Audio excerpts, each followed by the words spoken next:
Ronaldo হেরে গেছে, তাই না? আজ অনেকেই তাকে নিয়ে ট্রোল করছে, বলছে তার সময় শেষ। কিন্তু তারা হয়তো ভুলে গেছে, রাজার সিংহাসন নড়বড়ে হতে পারে, কিন্তু রাজার ক্ষমতা কখনো শেষ হয় না।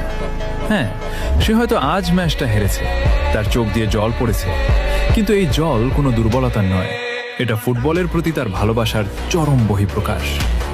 যে মানুষটি ভাঙা মন নিয়ে বারবার ঘুরে দাঁড়াতে জানে, তাকে আপনি একটা ম্যাচ দিয়ে বিচার করতে পারেন না। সে 5টা ব্যালন ডিওর জিতেছে, হাজারো রেকর্ড নিজের নামে করেছে, আর কোটি কোটি মানুষের হৃদয়ে জায়গা করে নিয়েছে। ক্রিশ্চিয়ানো রোনালদো একটা ম্যাচের নাম নয়, রোনালদো একটা ইতিহাসের নাম। হেরেছে তো কি হয়েছে, সে আমাদের মনের রাজা ছিল, আছে এবং চিরকাল থাকবে। যদি আপনিও একজন সত্যিকারের CR7 ফ্যান হয়ে থাকেন, তাহলে ভিডিওটি শেয়ার করুন আর কমেন্টে CR7 লিখুন।